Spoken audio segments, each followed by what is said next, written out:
head of IT integration, call it educational technology integration. Prior to that, I worked with GEMS as assistant principal in Human International School. My interest in technology integration comes a lot from Microsoft's Innovative Teachers platform. So I've been Microsoft Innovative Teacher and then Teacher Expert, mentoring other teachers for about 3 years. And our school became the first school as Microsoft Mentor School. So there's a bit of background which helped me develop my interest in IT integration and then using technology for deeper learning. So today's session is about STEAM and how STEAM really matches with what's needed for deeper learning. And in our words, in our terminology, outstanding learning is very natural. And what I've selected is an array of tools which can be used in different ways and different purposes to suit your subjects. So under the umbrella of STEAM, most of them are relating to maths, engineering concepts, some directly with creativity.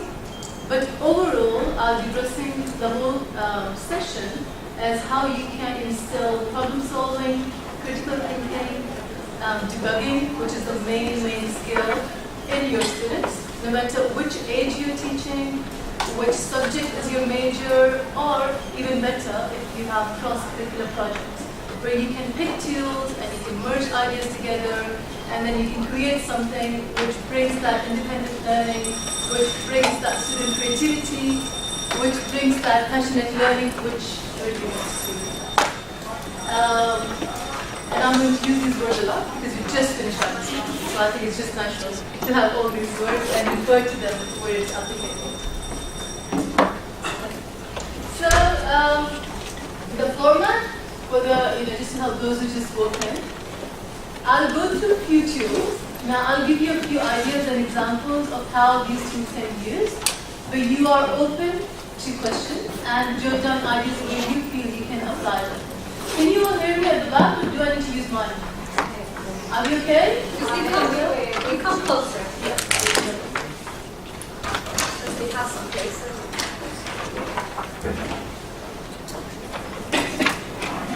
Okay. So first of all, just a very quick, and I'm sure with so much media hype, most of us know that STEM is no longer STEM, it's STEAM. I think it's a late realization. It was there right from the beginning. You can't create a product, and you can't think of the logistics without being creative and having an image in your mind. So that was something always there. It's just being realized now that you have to have that art creativity for you to be able to design it, for you to be able to see the logic, the sequencing, and then finally have a product using technology. So, I'm not going to go through the definition, I'm sure you all know, you are here in this session. So what I'm going to do, I will refer to one app or platform in detail, and then I'll touch base on a variety of tools. So I'm going to touch base on Frozen, Assets, Tinker, Lightboard, Synchros 2, Pulse, Crazy Gears. But I'm going to really focus on Scratch, and there's a very good reason why I selected and chosen to do that. Okay, so how many of us have watched this? It's okay, that's fine. Without kids, without students, we don't have to watch it for ourselves. Okay, so it's such a marvelous movie for emotions, right? So what's been done, and that's the whole idea behind how computational thinking is changing. So instead of teaching kids the hardcore programming language, they are bringing in the creativity. So creative computing. So give them the idea, give them the tools, which develops the logic, and they learn programming language anyway. Now there are tools you don't even have to learn to create. So how many of us are aware of Hour of Code? Code.org? A fantastic resource. Even if you are not an IT teacher, please do tap into that. It has many activities that can be used as math activities. So code.org, and I do have handouts at the end.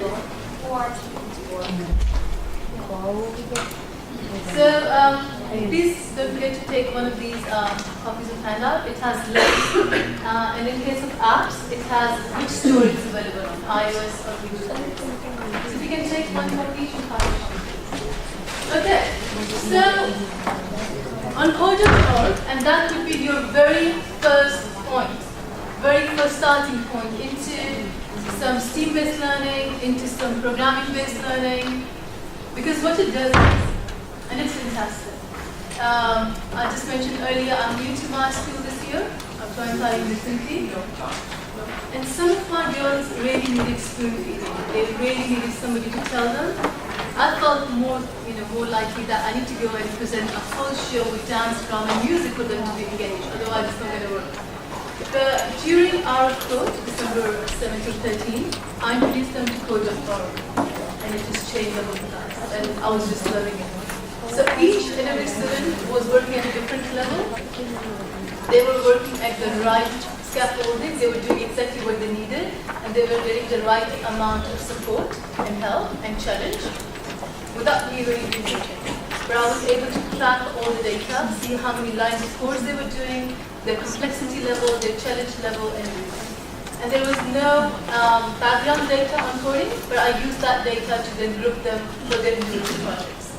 So it's a fantastic platform, and the link is on the sheet I've given you. So Frozen, it's all about angles, directions, rotations. And I'm talking about these 13, 14, 15-year-old girls, very reserved, but when they were playing Frozen, they were actually getting up.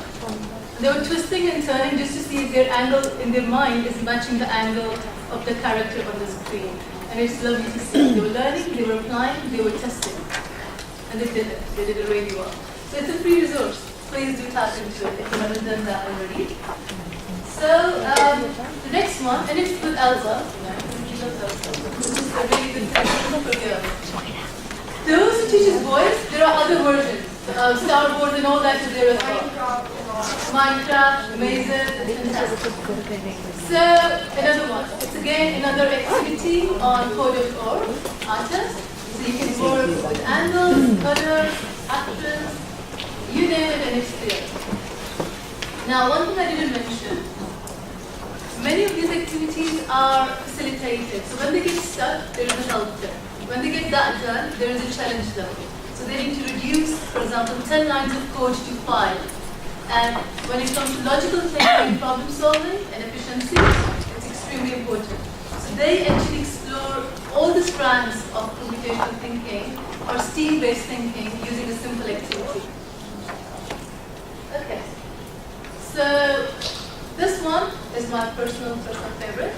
You can start using this even at kindergarten because they just need to move the characters around, help them solve a problem, move to the next level, and it's about, at that age, realizing how many steps this little character needs on the screen, and how many jumps, and which direction. And it's amazing when you see these 5-year-olds and 7-year-olds actually solving a problem using this. Now this one is a paid one. So I will keep mentioning, so when you have budgeting in your mind, you know what you can go for straight away and what can be listed for our next year. It gives various scenarios of different environments, space, ocean, industry. So you have a chance to get your little ones, see different spaces and apply those contexts and move these characters in those spaces with those constraints. So it's a really good one, but it's a paid one. Now, programming puzzle. We all have done puzzles. If you haven't, we have missed a big thing in learning. This one is again an app which you can start using with young ones, and you can take it as far as you want. I think it covers most of the elementary classes. Very engaging. All about sequence, logic, steps, problem solving, debugging. Debugging is the best part. Any ICT teachers here? Any ICT teachers?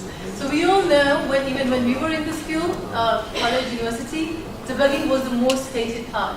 So it's okay to visualize something. It's okay to start creating it. But when you are stuck, it's about going back and unlearning and relearning, which is then applied in your maths, it's applied in your technology, it's applied in engineering and everything. That perseverance and that stamina and the ability to stick with it until you solve it and not being afraid of failing no matter how many times it takes, that thinking is the base for STEAM, for computation, for for coding, all these things. And it really allows them to do that. And when that little, I'm sorry, due to the time, I can't really show you each of them because if I've done it, I would just keep on talking about one of them. So when you see them being able to lit that floor up, which is the target in all these different puzzles, they actually light up. And you can see that, oh, I've done it. And I do it with my 5-year-olds, and sometimes I let him run. And that pride and joy that I could do it is amazing. And just imagine seeing that in 25 or 30 in your class, it just brightens up the class. Okay, so pink rolls, and you can see these little cute characters. I find this very engaging because what these apps are doing, they are replacing entertainment. So our kids who are so much into getting entertained with TV, with iPad, with their devices, it's giving them a replacement where they feel they're playing a game or watching a cartoon character when actually they're coding and programming. And within that, they are explored to maths because they're talking about angles, numbers, sequences, patterns. Within that, it's talking about art, when they have to create different things, Minecraft, for example. And within that, they're learning all the skills they need to be successful in STEAM or any other career. So this is another good example. Again, it's a page 1. Okay, and the post. Now this one, it actually moves students really quickly to the challenge level based on their ability. That's actually from one of the organizers.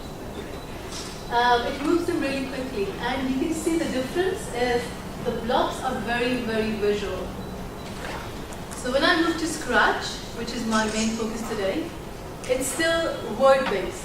So the child needs to have the ability to read, to use the program effectively.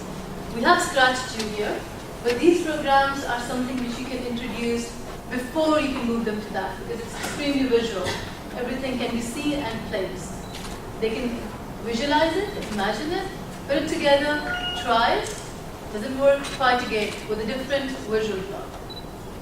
So I would refer to this one as one of the starter apps that can be used.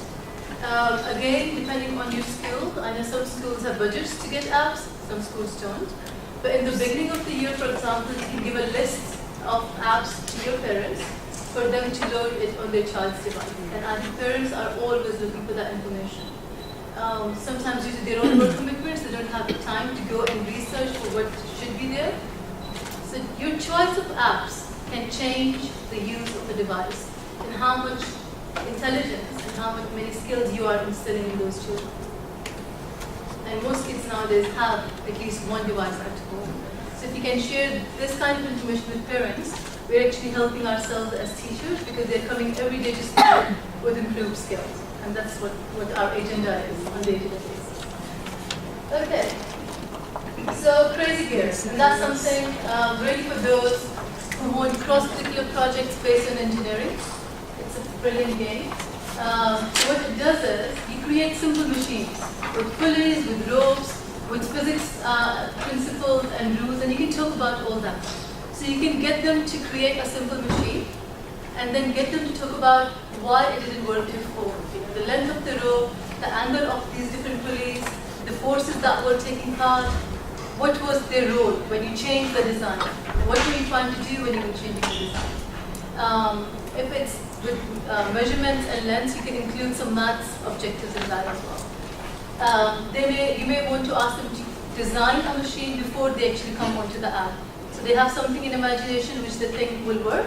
They come here, they apply that, they test it, if it doesn't work, do it again, and make reflection notes. What you have changed in your design and why. Which forces were there before and which you have taken out to make it work. So I'm introducing to the apps, but the ideas there are unlimited. And I'm going to promote Scratch one more time. The reason why I've chosen Scratch is because it's free, it's from MIT, and there is a huge community of educators online who are using Scratch day to day, right from elementary, when I say elementary in different schools, I'm talking about roughly 7-year-olds, 7 and plus, up till 12, 13. to college level students. So it's a tool which you can use as you want to use and as you want to proceed. This one is really cool here. You can keep kids busy for hours and they're learning. With each problem, they're learning. Okay, so now I'm talking about Scratch. And I will show you the online link, and there's a copy that you can download as well. There are two versions. One for juniors, really, really young ones, which is very much image-based, and one for your middle school and your secondary and above. So what Scratch does is, and why it's so good to use and start using. So when you Google, you get a complete curriculum, and there are many curriculums, by the way, by different organizations, and they are for free. So one by MIT is called Creative Computing. So it's not designed around which loops you need to learn and which engineering or physics principles you need. It's designed around 4 basic principles of learning. So you imagine, you create, you share, you celebrate. And it's online. So whatever students create, they can share it instantly with their teacher, with their class fellows, and with the entire world if they want to. What it allows them to do is to get feedback from anyone. It allows them to see projects and work from other teachers and other students. And the best thing, you can remix. So everything on Scratch, if it's shared in public studios, you can take any project, you can give, you can acknowledge the author, and you can remix it to then make something of your own article. So the cycle of creativity and creation keeps on building up. And if you just search on YouTube, you'll find tutorials on every single aspect. The health tips in Scratch is actually, it gives you about, how to create a story, how to create a game, how to create a maze. So you can decide what you need as an educator, and the resources are there. So the work as a teacher is just about getting familiar with Scratch yourself. And for all my colleagues who are not ICT teachers, for example, you can actually say to your students, we are going to do this maths unit and this story writing unit with Scratch, and we're going to learn it together. And it's amazing. Try it out. When they feel you are learning with them, like them, the class changes, the whole dynamics change. It's not as if I'm accountable to the teacher and I can't make a mistake. It's about, let me show you, I've just learned this, because they know teacher is learning with them. It's actually better when they know teacher knows it already. Because then it's a bit of, am I right or wrong? Whereas in this, it's exploring. Everybody's learning together. So moving on from here. Okay. I'm just going to share some examples, and I think the room for creativity is endless. You can use Scratch to teach them about time, instructions, design, sequencing, logic, and that can be then applied to your equations, how you solve the equation, why you need to solve do a certain step before another step, why a certain operation has precedence over another one. So all these skills and understanding comes into it. Sequencing in patterns is the core of coding, is the core of machine design, is the core of everything in STEAM, is the core of arts as well. You can't layer things in different ways and expect the same outcome. So again, it really helps. Art design is there, and then games. Games is very, very interesting. And it can be used for maths knowledge, it can be used for engineering, because when they create games, it's not just using ICT product to create something entertaining. It's about thinking of the client all the time, thinking of the user all the time. And that's a major thing in STEAM. When they learn about science, it's about knowing what they know and applying it in a way which can be used by other people, by humanity. When they learn about technology, end product is always for other people. You may make some people yourself and keep it in your house, but most products are for other people, for clients. Arts, people do design and paint things for themselves, but most want to share it with other people, for them to appreciate, to understand, to acknowledge, to buy. And maths is a unique one. Maths is a really unique one. But anything in maths is useful when you are able to explain to somebody and you can solve a problem out. So when you design projects in Scratch, games in particular, you give this thinking to them. Many times as adults, we are so much enclosed in our shell that we do something and we are so happy about it, we forget how we're going to present it to other adults, right? It has happened many times. But then as teachers, we know we need to plan in a way which is always considering the client in mind. And the whole idea of Scratch is about, for young ones, for your students, to keeping the client in mind. They're doing something, can they explain to somebody else? Can they make an impact out of that? So these are just some ideas, and like I said, when you explore it in Studio, in Scratch, it's just full of ideas. It's just absolutely full of ideas. This is an example of pass it on story, where you can start by using a really fun-based activity. And if I do it, I will do it here. So I could have 5 groups of students. Each group will code one element of the story and pass the machine to the next group, or share it in the studio because everybody can see it. Other group will add a few more lines based on their idea, pass it on. So the whole class is participating with their own code, with their level of understanding, and they can help each other improve. It's one activity, but it includes challenge at their level, it includes differentiation, it includes collaboration, and it includes teamwork, because you've got to decide which blocks you're going to use and move on. Just one thing to make it more clear in your mind, and I'm going to talk about a little bit more. Scratch is actually based on the thinking of Lego blocks. We all played with it. It's becoming more common because now they are designing resources around curriculum needs as well. So just like for blocks, you don't need to know what each block is made of. You don't need to know about the plastic, the infrastructure, the number of bits. You need to know how to place that block in which order, which allows you to make that building. So Scratch is just like that. And your blocks are color-coded, which allows you to remember which color is associated with sound, which is motion, which is look, which is background, etc. And the more they do it, the more they get familiar. And just like actual programmers, things start to come very naturally. And because with each block, they can see inside the project, they can see the code as well. And referring back to code.org, which I mentioned in the beginning, when they solve these sequences, they can actually see the code as well. And that's, again, a wow moment for many students. They solve a problem, and for them it was a block-based, sequence-based problem. But when they see the code, it's like, did I just do it?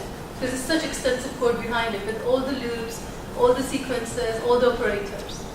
And that's the whole shift in coding, and also what we're trying to achieve from STEAM by introducing students to these complex concepts at a very early age, that you don't need to know the details. You don't need to be a master in C++ and Java to be able to then think you can do it. You can do it way before you know these languages. You need to know about the design using your art way before you can create it using technology and engineering.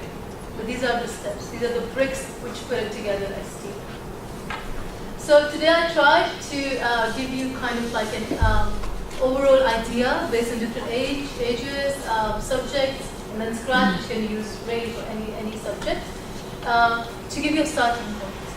And if you join Scratch community, you are in that big community anyway who answer questions all the time. And there are blogs where you can go and post a question and somebody will come and help you getting that problem solved. Somebody will guide you to another resource which you may have not found in your search. But I would really suggest, start that as a small project with one class maybe, with a really key feature, yourself or your colleague. Get that successful, then share it with others so that they can see the power and potential in that. And when you're designing projects, engage your students, get their ideas. So maybe identify your GNTs in maths and tell them what we can do in this overall theme, what we can bring in, and get your artists together for them to think what can be done from art point of view. Get your writers together, get their feedback, design the project together. Even if it's a 3 to 4 week project, that's sufficient.